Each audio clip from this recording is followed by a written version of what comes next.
은혜를 기억하는 사람들이라는 제목으로 함께 말씀을 나누겠습니다. 인간은 기억으로 살아가는 존재라는 말이 있습니다.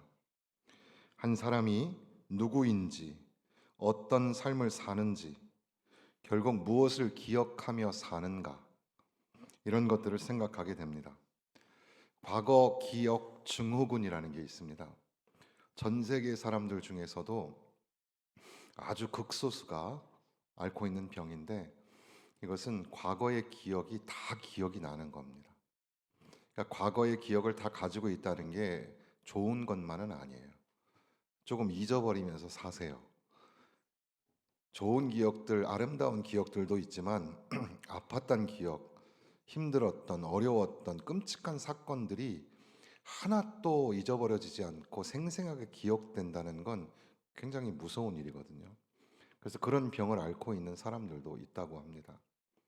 물론 단순 기억이 점점 약해져서 우리가 지금 현대인들이, 특별히 노년에 있는 성도들이 가장 관심 있어 하면서 두려워하는 것이 치매이고 또 알츠하이머 같은 것이고, 우리 인간의 뇌를 연구하는데 그 뇌 속에 에, 알 정확하게 제가 정확하게는 모르겠는데 RIST인가 그렇게 부르는 뭐 이리스트 2인가 뭐 그런 게 있는데, 아무튼 별 모양처럼 생긴 세포가 있는데 그게 점점점 자라나기 시작하면 이제 기억력이 상실하게 된다고 그런 얘기를 합니다. 오늘날의 모든 학문은 뇌과학과 연결이 되어 있어서 하여튼 무슨 연구를 하든지 간에 뇌를 연결해서 전기자극을 머리에 붙여서 그렇게 연구하는 그런 학문이 많이 발전을 하고 있는 겁니다. 심지어 예전에 제가 번역학 공부할 때 보니까 번역가들의 머리에다가 이 전기를 붙여서 그 사람이 이 타이프를 치면서 번역을 할 때 어떤 단어는 빨리 지나가고 어떤 단어는 천천히 지나가는가를 연구할 정도로 그렇게 뇌를 연구하는 그런 것들이 많이 있다고 하죠. 어, 우리 인간은 생각하는 존재인가, 기억하는 존재인가? 어떤 사람은 인간은 기억하기 위해서 기록한다. 그 역사라는 것은 기억하기 위하여 기록한 것이죠. 기억과 기록, 이 생각, 성경에도 이제 기억이라는 단어가 상당히 많이 나옵니다. 기억하라. 옛 시절을 기억하라. 너는 기억하라. 여호와께서 행하신 것을 기억하라. 신명기 8장, 시편 105편. 오늘 교회는 그러니까 기억하는 공동체라고 해도 과언이 아닐 겁니다.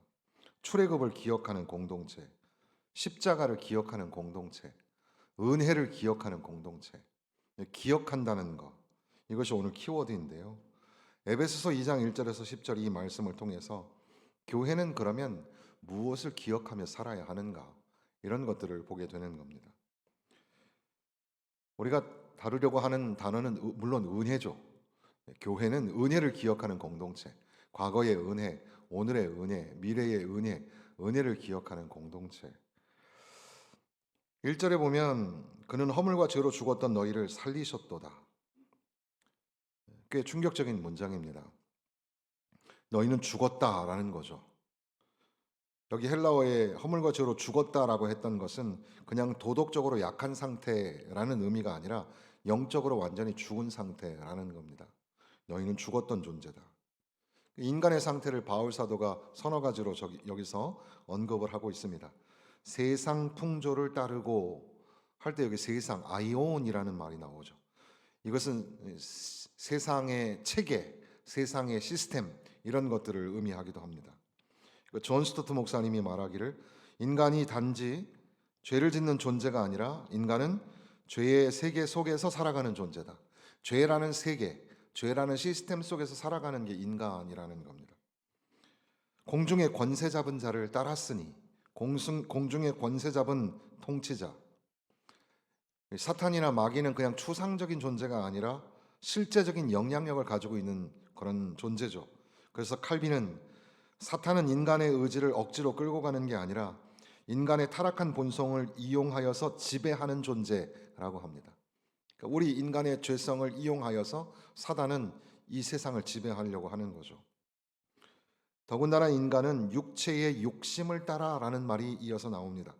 육체의 욕망을 가지고 있습니다. 우리는 이것을 신학적으로는 전적 타락이란 단어와 연결해 볼 수도 있을 텐데, 벌컵이라는 조직신학자는 타락은 인간 존재 전체에 영향을 미친다. 우리가 가지고 있는 타락이라는 것은 그저 부분적인 게 아니라 인간은 도저히 회복이 안 되는 전적 부패, 전적 타락의 존재라는 겁니다. 그러면서 바울은 결론을 내리기를 너희는 본질상 진노의 자녀였다. 본성적으로 하나님의 진노 아래에 있는 존재라는 겁니다. 하나님의 심판, 하나님의 진노를 피해갈 사람이 없다는 거죠. 이게 바로 과거입니다. 우리의 과거. 교회는 이 사실을 기억해야 하는 거죠. 이걸 잊어버리면 하나님의 은혜로 들어갈 수가 없는 겁니다. 과거를 기억하라. 그런데 과거를 기억하라라는 말을 할 때 우리가 좀 생각해야 될 것이 있습니다. 백석대 신대원에서 꽤 오래 가르치셨던 유호준 교수님께서는 이런 글을 쓰셨더라고요. 아 옛날이여, 아 좋았던 옛날이여 라고 말하지 마세요. 교회에게 하고픈 말이란 책에서 나오는 건데요. 교회와 교회의 역사도 우리에게 다시는 집으로 돌아갈 수 없다고 말하고 있는 겁니다. 교회는 결코 과거로 돌아갈 수 없습니다. 사람들은 과거의 이야기를 합니다. 그러나 여러분 명심하십시오. 과거로 절대 돌아가실 수 없습니다. 과거의 이야기, 기억하라라는 말은 과거의 이야기로 자꾸 돌아가라는 뜻이 아닙니다. 과거로 회귀하라는 게 아닙니다. 70년 전으로 돌아가라는 뜻이 아닙니다. 결코 돌아갈 수 없습니다. 우리 인간에게 그 노스텔지어, 향수라는 것이 있죠. 우리는 과거에 대한 그리움이 있습니다. 그러나 그 시간으로 돌아가는 게 아니죠. 우리가 과거를 기억한다고 말할 때에는 그것은 과거에 우리가 받았던, 우리가 누렸던 그 은혜를 기억하라는 뜻입니다. 그리고 이것은 이어서 호데 네오스라는 헬라어 단어가 연결이 되는데, 그러나 하나님은 이런 뜻이거든요. 4절에 보면 긍휼이 풍성하신 하나님이 이렇게 되어 있는데, 그러나 하나님은, 긍휼이 풍성하신 하나님은 우리를 사랑하신 그 큰 사랑으로 우리를 구원하여 주셨다. 우리를 살려 주셨다. 이렇게 말씀하시는 겁니다.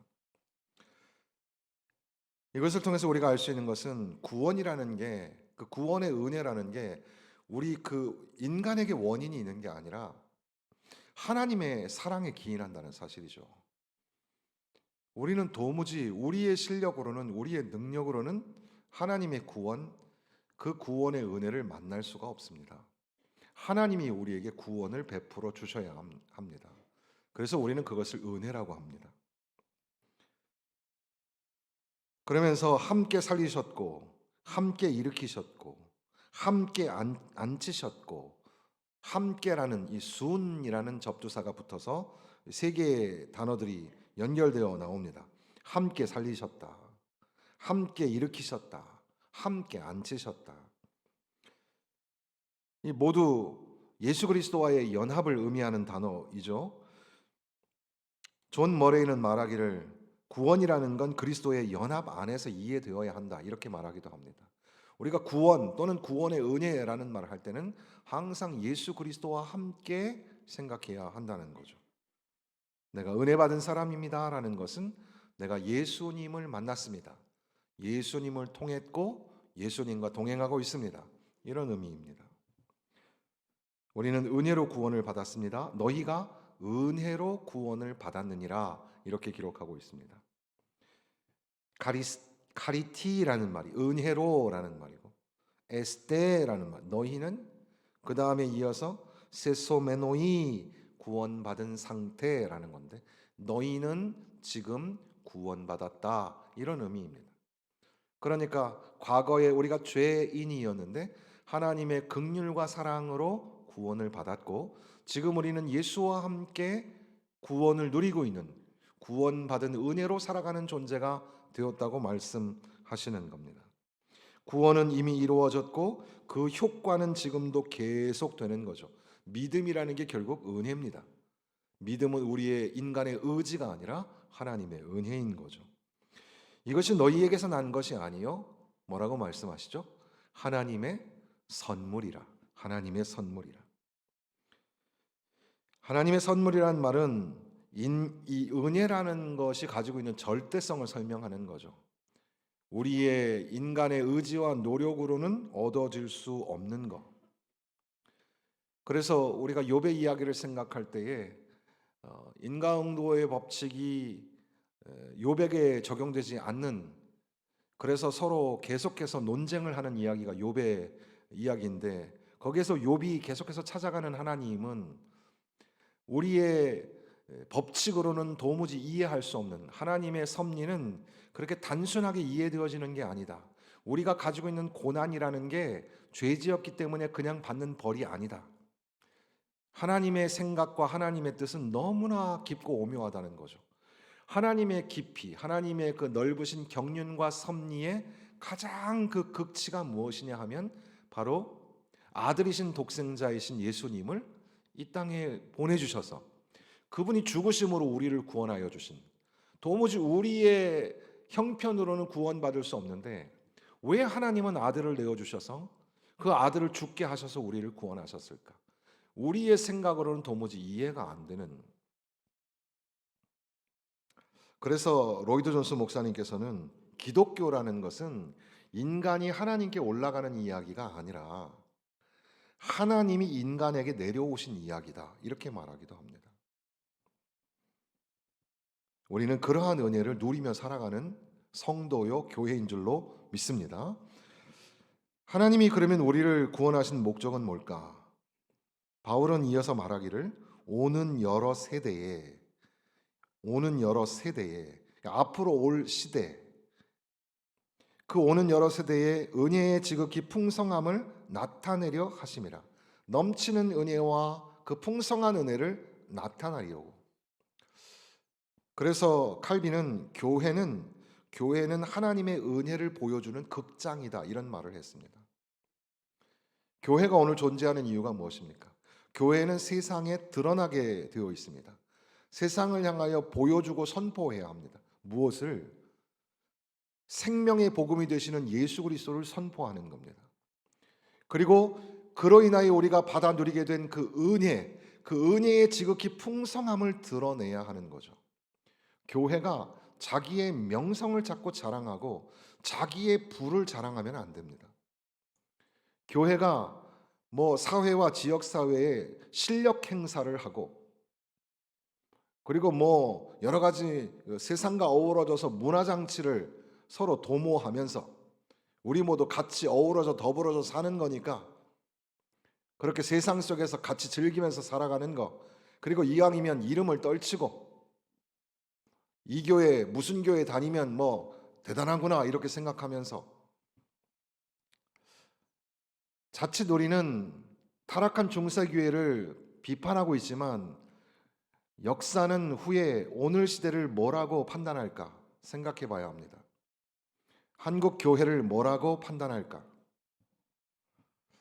교회는 비록 모습이 작고 그리고 별로 세상에 내세울 것 없다 하여도 교회가 반드시 교회가 되기 위해서는 생명의 구원의 복음이 되시는 예수님을 전하고 있는가? 예수님을 선포하고 있는가?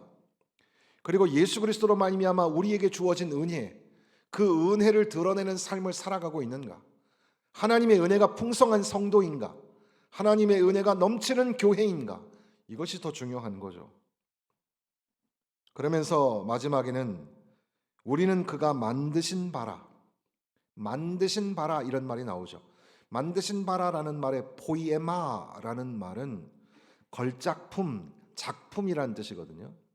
그런데 이것이 이제 그리스어가 영어로 바뀌면서 여기서 포임이라는 말이 나옵니다. 포임은 시라는 뜻이죠. 결국 하나님은 우리의 삶으로 하나님의 은혜의 시를 쓰고 계시는 겁니다. 그러니까 내 삶이 시가 되어서, 내 삶이 하나님의 은혜의 시가 되어서 세상에 보여지게 된다는 거죠. 그래서 결국 선한 일을 위하여 지으심을 받은 자로 우리를 부르셨다는 겁니다.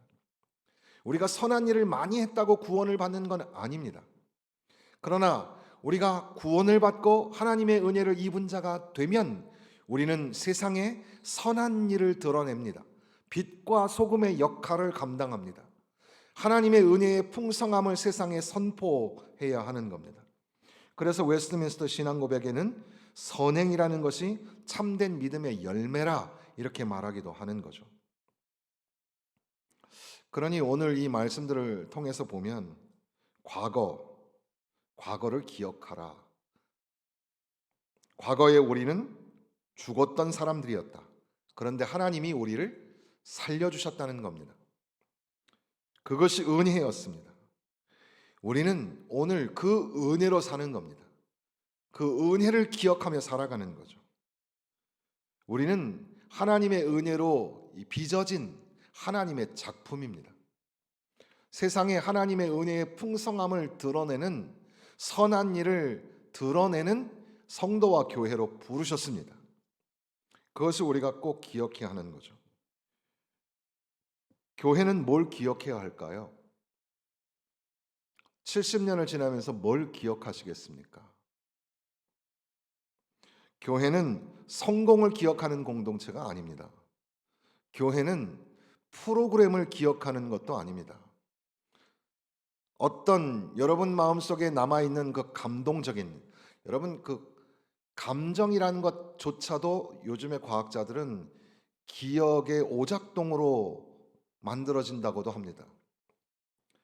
우리가 꽤 감동적으로 느끼고 있는 과거의 그 사건, 그것을 기억하는 게 아니라 교회가 기억해야 될 것은 하나님의 은혜입니다. 하나님의 은혜를 기억하는 교회, 하나님의 은혜를 기억하는 성도가 되어야 합니다. 여러분의 삶의 자리에서도 빛으로 소금으로 오롯이 드러나기 위해서는 하나님의 은혜를 기억해야 합니다. 하나님의 은혜를 망각하는 순간 우리 인간은 교만해질 수밖에 없습니다. 다른 사람을 정죄할 수 없습니다. 왜냐하면 하나님의 은혜를 입었기 때문입니다. 하나님을 떠날 수 없습니다. 왜냐하면 하나님의 은혜가 나와 함께하기 때문입니다. 무너지고 포기하고 주저앉고 그럴 수 없습니다. 왜냐하면 하나님의 은혜가 오늘도 나와 함께 계시기 때문입니다. 하나님의 은혜를 기억하는 게 굉장히 중요하죠. 존 뉴턴이 죽기 전에 마지막으로 이런 말을 했다고 합니다. 내 기억은 거의 사라졌습니다. 그런데 분명히 두 가지를 기억합니다. 나는 큰 죄인입니다. 또 하나, 예수 그리스도는 나의 위대한 구주이십니다. 교회가 기억해야 할 것이 바로 이겁니다. 우리가 큰 죄인이었고 하나님의 큰 은혜를 받았다는 사실입니다. 그러니까 교회는 은혜를 기억하는 사람들이 되어야 합니다.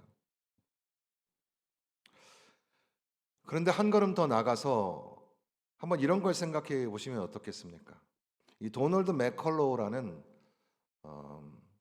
크리스천니티 투데이의 편집장으로 오래 계셨던 분이기도 하고 유명한 석학이고 목사님이신데 그분이 쓴 책이 우리나라에는 두란노에서 거침없는 은혜로 번역이 됐습니다. 거침없는 은혜. 근데 이 책의 영어 원 제목은 If grace is so amazing, why don't we like it? 이렇게 되어 있습니다. 그걸 갖다 그냥 쉽게 직역하면 만약에 은혜가 그렇게 어메이징한 거라면 왜 우리는 은혜를 싫어할까입니다. 여러분 은혜를 좋아합니까? 싫어합니까? 좋아하십니까? 은혜를 좋아하십니까? 그렇지 않더라는 거죠. 은혜를 받으면 선한 일을 하셔야 됩니다. 은혜를 받으면 희생을 하셔야 되는데요. 은혜를 받으면 용서하셔야 되는데요. 은혜를 진짜 좋아하세요? 이용하고 누리고 말하기는 좋아하지만 실상은 사람들이 은혜를 좋아하지 않는다는 겁니다. 왜 그럴까요? 이분은 왜냐하면 은혜는 당신과 세상을 뒤집어 놓을 거기 때문입니다. 그래서 영어에 upset, turning이란 말을 써서 그 번역자는 세상을 뒤집기 때문이라, 뒤집기, 은혜는 뒤집는다라는 표현을 했습니다. 뒤집는 거예요. 내 성품과 인격을 바꿔버리는 거예요. 도무지 용서 안 되는 사람은 용서해야 되는데 그게 얼마나 불편한 일이에요. 그런데도 은혜가 좋으세요? 내가 가진 건 내어놓아야 되고 희생해야 되고 섬겨야 되는데 그래도 하시겠어요? 우리는 어메이징 그레이스라고 노래를 할 뿐이지 그저 그냥 추상적으로 적당히 우리에게 조금만 오는 걸 좋아하는 거지 진짜 우리가 은혜를 콱 뒤집어 쓰는 거 좋으세요? 우리는 과거의 향수를 기억하는 게 아닙니다. 하나님의 은혜를 기억하고 오늘도 나와 함께 하시는 하나님의 은혜를 찬송하는 겁니다. 그러니 하나님의 은혜가 없는 성도, 하나님의 은혜가 없는 교회가 있을 수 있지 않겠습니까? 여러분, 교회가 70년이 된 게 자랑입니까? 신앙생활 1년, 3년, 5년 하는 것도 힘든데 여러분 신앙생활 40년, 50년 하셨고 평생을 신앙생활 하셨습니다. 자랑인가요, 그게? 대단한 일이지만 만약에 그 사람에게 은혜가 없다면 그 교회가 70년이 지났는데도 불구하고 은혜가 없다면 아니 조금 더 직역을 해드리면 그 사람이 은혜 받은 사람처럼 성품과 인격과 말과 행동이 뒤집어지지 않았다면 그 교회가 은혜를 노래하고는 있는데 그 교회 안에는 용서도 없고 사랑도 없고 희생도 없다면 그게 자랑입니까? 나의 삶을 바꾸시고 교회를 새롭게 하시고 세상을 뒤집으시는 그 하나님의 은혜를 바라보며 다시 일어나야 합니다. 은혜를 기억하는 교회, 은혜를 기억하고 넘치도록 우리에게 밀려오는 그 은혜를 받아서 충만하게 살아가는 저와 여러분 되시기를 주님의 이름으로 축원합니다.